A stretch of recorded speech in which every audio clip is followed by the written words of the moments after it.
మీరు కూడా మీ party stand గతంలో మీరు ప్రకటన చేశారు. మేము అధికారంలోకి వస్తే బీసీ ముఖ్యమంత్రిని మేము ప్రకటిస్తామని ప్రకటించారు కూడా. కానీ నిజంగానే మరి ఈరోజు జరుగుతున్నటువంటి అంశం ఇప్పుడు మనం చర్చించుకున్నట్టుగా మరి అటువంటి పరిస్థితులు ఉన్నాయి. తెలంగాణ రాష్ట్రంలో ఒక కొత్త పార్టీ వచ్చే అవకాశం ఉందంటారు. అంటే తెలంగాణలో ఉన్నటువంటి ప్రత్యేక పరిస్థితులను బట్టి మనకు గతంలో చూసుకుంటే అప్పటి నుంచి ఇప్పటి వరకు వారు చెప్పినట్టు తెలుగుదేశం పార్టీ బీసీ నినాదంతో ఆ రోజు వచ్చి అధికారం చేపట్టి అనేక సంవత్సరాలు కొనసాగింది రాష్ట్రంలో అధికారంలో. తర్వాత అప్పటి నుంచి ఇప్పటి వరకు కూడా బీసీ బీసీల శాతం ఎక్కువ ఉన్నటువంటి తెలంగాణ రాష్ట్రంలో ఇప్పటి వరకు కూడా ఎవరు కూడా బీసీ ముఖ్యమంత్రిగా మరి వచ్చేటటువంటి దాఖలాలు లేవు. ప్రయారిటీ తగ్గిపోయింది. అయితే దీనికి సంబంధించినటువంటి విషయాల్లో కొత్త పార్టీ అనేది ఏదైతే చర్చలు జరుగుతున్నాయో మాట్లాడుతూ ఉన్నారో, కానీ తెలంగాణలో ప్రస్తుత పరిస్థితుల్లో కొత్త పార్టీకి అవకాశం ఉందని నేను భావించట్లేదు. ఎందుకోసం అంటే దాన్ని ప్రజలు కూడా విశ్వసిస్తారని నేను అనుకోవట్లేదు. ఎందుకంటే మనకు ఉన్నటువంటి పార్టీలలో ఈ రోజున బీఆర్ఎస్ కానీ బీజేపీ కానీ కాంగ్రెస్ కానీ ఉన్నటువంటి ఈ తరుణంలో కోదండరామ్ గారు పెట్టినటువంటి పార్టీ ఉంది. అదేవిధంగా ఆ పార్టీ ఒకటి ఈ మధ్య కొత్తగా వచ్చింది, తెలుగుదేశం ఉంది. సమాజ్వాదీ పార్టీ ఈ మధ్యనే మళ్ళీ కొత్త కమిటీలు వేసుకుంటూ వస్తుంది. కాబట్టి ఇన్ని పార్టీలు మేము ఈ విధంగా ఇంకా మంచి చేస్తామని చెప్పుకుంటూ వస్తున్నటువంటి ఈ పరిస్థితుల్లో కొంత నాయకత్వం, వివిధ పార్టీలకు సంబంధించినటువంటి నాయకత్వం, కొంతమంది అక్కడక్కడ బీసీకి సంబంధించినటువంటి నినాదంతో మనం ముందుకు వస్తే ఒక అధికారం చేపట్టవచ్చు అనే ఆలోచన ఈరోజు ఏదైతే చేస్తున్నారో అది రాంగ్. ఎందుకోసం అంటే భారతీయ జనతా పార్టీ ఎప్పుడు కూడా ఈ వెనుకబడిన వర్గాలను తరగతులను అన్నింటినీ కూడా ముందుకు తీసుకెళ్లేటటువంటి ఆలోచన చేస్తూ ఉంది. ఎప్పుడైతే వాజ్పేయి గారి నేతృత్వంలో అధికారంలోకి వచ్చాము కేంద్రంలో, ఆ రోజున మైనార్టీకి సంబంధించినటువంటి వ్యక్తిని మైనార్టీలకు బీజేపీ వ్యతిరేకం అని చెప్తా ఉంటారు. కానీ ఆ రోజున మైనార్టీలకు భారతీయ జనతా పార్టీ వ్యతిరేకం కాదని చూపించడానికి ఆ రోజు విస్పష్టంగా చెప్పడం జరిగింది. అబ్దుల్ కలాం గారిని రాష్ట్రపతిని చేశాం. అదేవిధంగా ఆ తర్వాత కాలంలో వచ్చినటువంటి మార్పులకు అనుగుణంగా మేము ఎస్సీకి సంబంధించినటువంటి రామ్నాథ్ కోవింద్ గారిని రాష్ట్రపతిని చేశాం. ఆ తర్వాత మనం ట్రైబల్కి సంబంధించినటువంటి ఎస్టీకి సంబంధించినటువంటి ద్రౌపది ముర్ము గారిని రాష్ట్రపతి చేశాం. అంటే ఈ విధంగా ప్రధానమంత్రిగా ఈరోజు ఉన్నటువంటి నరేంద్ర మోడీ గారు ఒక బీసీ వర్గానికి సంబంధించినటువంటి వ్యక్తి. కాబట్టి ఈ విధంగా దేశంలోనే బీసీని మేము అందించాం ప్రధానమంత్రిగా.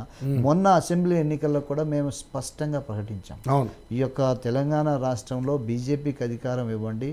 ఎక్కడైతే బీసీలు రిజర్వేషన్ సంబంధించిన విషయంలో కానీ అనేక సమస్యల్లో ఇబ్బందులు పడుతున్నారో వాటిలన్నింటినీ పరిష్కారం చేయడానికి ఒక బీసీ ముఖ్యమంత్రి ఉంటే తప్పకుండా మీ సమస్యలు పరిష్కారం అవుతాయనే ఉద్దేశంతో బీసీల యొక్క ఆత్మగౌరవం కూడా పెంపొందించడానికి అవకాశం ఉంటుంది. కాబట్టి ఈ యొక్క బీసీ ముఖ్యమంత్రి భారతీయ జనతా పార్టీ ఎజెండాలో ఉంది, బీసీ ముఖ్యమంత్రిని చేస్తామని ప్రకటించడం జరిగింది.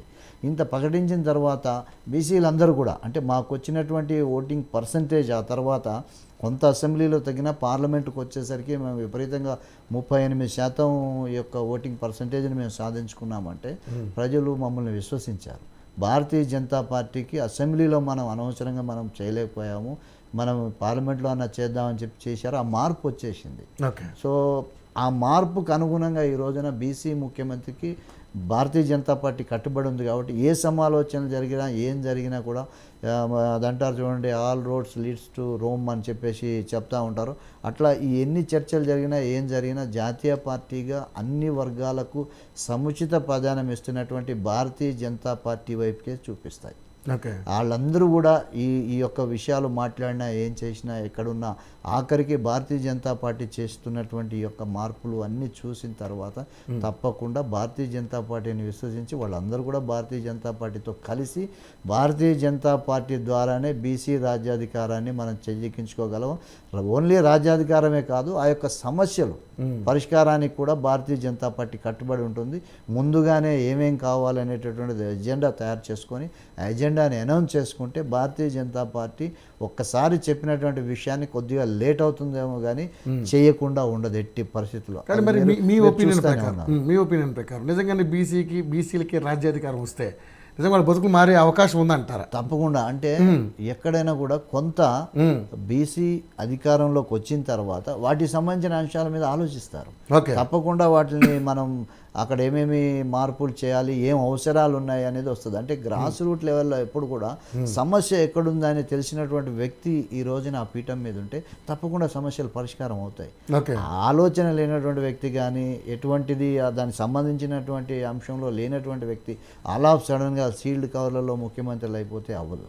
దీన్ని తప్పకుండా ప్రజల్లో నుంచి రావాలి. ప్రజల్లో నుంచి వచ్చిన వ్యక్తి అది ఏ వర్గమైనా సరే, ఎవరైనా సరే, అది ఫార్వర్డ్ అయినా బ్యాక్వర్డ్ అయినా ఇంకా మధ్యతరగతి అయినా తర్వాత బలహీన వర్గం అయినా సరే, ఏదైనా సరే ఆ పని చేసే విధానంలో ఆ విధంగా ప్రజల మధ్యలో నుంచి వస్తే డెఫినెట్గా సమస్యలు పరిష్కారం అవుతాయి.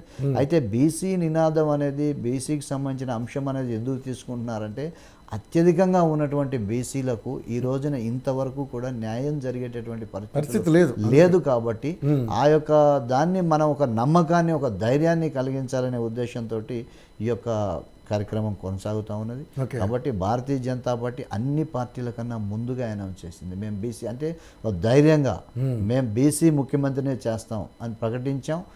మా పార్టీలో ఉన్నటువంటి ఇతర అగ్ర నాయకులను అందరినీ కూడా ఒప్పించి అందరినీ ఒక లైన్లో వాళ్ళందరితోటి కూడా మేము మాట్లాడించి వారే వచ్చి బీసీ ముఖ్యమంత్రిగా మేము ఇక్కడ ఏర్పాటు చేస్తామని చెప్పడం కూడా ప్రజల మధ్యలోకి వెళ్ళి కూడా భారతీయ జనతా పార్టీ మీద విశ్వాసాన్ని పెంచింది. కాబట్టి నేను చెప్తున్న కోణంలో బీసీకి ముఖ్యమంత్రి ఏదైతే ఆలోచన చేస్తూ ఉన్నారో మేధావులు వీళ్ళందరూ కూడా తప్పకుండా వాళ్ళందరూ భారతీయ జనతా పార్టీ వైపు వచ్చే అవకాశం ఉంది. కానీ ఇక్కడ కొత్త పార్టీ వచ్చే అవకాశం ఉంది. ఎందుకంటే గతంలో కూడా తీర్మానం వలన మీ పార్టీలో పనిచేసినటువంటి నేపథ్యం. సో ఏంటి మరి నిజంగానే అటువంటి సిచ్యువేషన్స్ మీరైతే రావాలని అనుకుంటున్నారు, కానీ ఒకళ్ళు రేపేళ్ళు వస్తే ఎలా ఉండబోతుంది అనుకుంటున్నారు? అంటే నేను కంపల్సరీ ఒక పొలిటికల్ పార్టీ, ఒక రాజకీయ పార్టీ అనేటటువంటిది ఈ రాష్ట్రంలో రావాలి అని అంటే గతంలో మీరు చూసుకోండి, మెగాస్టార్ చిరంజీవి లాంటి వారు ప్రజారాజ్యం పార్టీ పెట్టారు. ప్రజారాజ్యం పార్టీ పెట్టారు, ప్రజా అభిమానంతో వచ్చాడు. లేదు అని మనం అనుకుంటున్నాం. బట్ ఆ రోజున ఆయనకు 18 ఓకే మరి అనుకుంటే మరి అదే వాళ్ళ తమ్ముడు పెట్టిన ఒక సీటు కూడా సాధించలేకపోయాడు కదా. అదే కదా మరి అదే అంటున్నాను. వ్యాక్యూమ్ ఉందా లేదా అనే దాంట్లో ఎట్లా ఉంటుందంటే ఆ రోజున కూడా రెండు పార్టీల మీద, తెలుగుదేశం పార్టీ మీద, కాంగ్రెస్ మీద వ్యతిరేకత ఉంది, లేదనేది ఏం లేదు. అయినా కూడా ఆ టైంలో ఆయన పెట్టినా కూడా దాన్ని 18 మంది గెలిచినా కూడా ఆ పొలిటికల్ పార్టీని రన్ చేయలేకపోయారు. రన్ చేయలేకపోయిన కారణంగా ఆయన రద్దు చేశాడు, విలీనం చేశాడు. ఇంకోటి చూసుకోండి, పవన్ కళ్యాణ్ అదే మాది రాజకీయ పార్టీ పెట్టి ఆయన వచ్చారు. వచ్చిన తర్వాత దాదాపు ఒక్క సీట్ అనుకుంటా ఆయన గెలిచింది అక్కడ రాజోల్లో. సో ఆ తర్వాత దాదాపు ఏం లేదు ఆయన దగ్గర. ఆయన కూడా వేరే పార్టీలో జాయిన్ అయిపోయాడు, ఉన్న ఒక్క ఎమ్మెల్యే. తర్వాత ఒక్కడే ఒంటరిగా అందరినీ కలుపుకొని ప్రజల మధ్యలో పోరాటం చేశాడు. మరి ఆ రోజు వ్యాక్యూమ్ లేదనుకోవాలి. ఆ తర్వాత తెలుగుదేశం తోటి అలయన్స్, బీజేపీ ముగ్గురు అలయన్స్ అయిన తర్వాత మరి ఏ వ్యాక్యూమ్ ఉంది? వైఎస్ బ్రహ్మాండమైనటువంటి దీంట్లో పోతున్నాడు, ఎన్నో పథకాలు అన్నాడు జగన్, ఎన్నెన్నో నేనే గెలుస్తున్నాను అన్నాడు. అన్నీ చూపించినటువంటి టైంలో మరి ఈవెన్ తెలుగుదేశం కొన్ని సీట్లు కోల్పోయింది, కానీ బీజేపీ కొన్ని సీట్లు కోల్పోయింది పోటీ చేసిన దాంట్లో, జనసేన కోల్పోలేదు. అంటే 100% అంటే ఇది మనం చెప్పలేము దీనికి సంబంధించిన విషయంలో. కాబట్టి అటువంటి ఈక్వేషన్స్ ఉన్నాయి రామకృష్ణ గారు. జగన్మోహన్ రెడ్డి గారు 40% గురించి ఆలోచించుకున్నాడు, కానీ 60%ని విస్మరించాడనేది ఉన్నది. ఇలాంటి రాజకీయ విశ్లేషకులు మాట్లాడుతున్నారు. ఎందుకంటే 60%నే టీడీపీ మీ కూటమి క్యాచ్ చేయగలిగింది. సో నిజంగా ఎవరైతే లబ్ధిదారులు ఉన్నారో వాళ్ళ వరకు జగన్మోహన్ రెడ్డి ఓటేసి ఉంటే ఈరోజు ఆయన గెలవలేని పరిస్థితి. అందుకని 11 ఇవ్వడం జరిగింది. సో నిజంగా ఇలాంటి ఈక్వేషన్స్ మధ్య మరి పొలిటికల్ ఈ సినారీ ఎలా ఉండబోతుంది అనుకుంటున్నారు? ఇది నేను మాత్రం నాకున్నటువంటి దీంట్లో ఇది తప్పకుండా ఒకవేళ నిజంగానే ఒక కొత్త రాజకీయ పార్టీకి ప్లాన్ చేసుకొని ఒక కొత్త రాజకీయ పార్టీ ఈ రాష్ట్రంలో వస్తే, ఇక్కడ ఉన్నటువంటి తెలంగాణ ప్రజలు ఏ రోజును కూడా కొత్త రాజకీయ పార్టీని దాన్ని ఆశీర్వదించి తీసుకొచ్చినటువంటి దాఖలాలు ఎక్కడ లేవు. ఫ్యూచర్ మనం చూసుకుంటే, మనం గతం చూసుకుంటే కూడా దేవేంద్ర గౌడ్ గారు కూడా పార్టీ పెట్టాడు, ఇంద్రారెడ్డి గారు పెట్టారు, దేవేంద్ర గౌడ్ గారు పెట్టారు, తెలంగాణ ఉద్యమం, విజయశాంతి గారు పెట్టారు, నరేంద్ర తెలంగాణ పార్టీ నరేంద్ర గారు పెట్టారు, నరేంద్ర గారు, ఇంతమంది ఇన్ని పార్టీలు, అది కూడా తెలంగాణ మూమెంట్ ఉద్యమం మీద పెట్టారు. పెట్టినా కూడా అవి సక్సెస్ఫుల్ కాలేదు. ఓకే.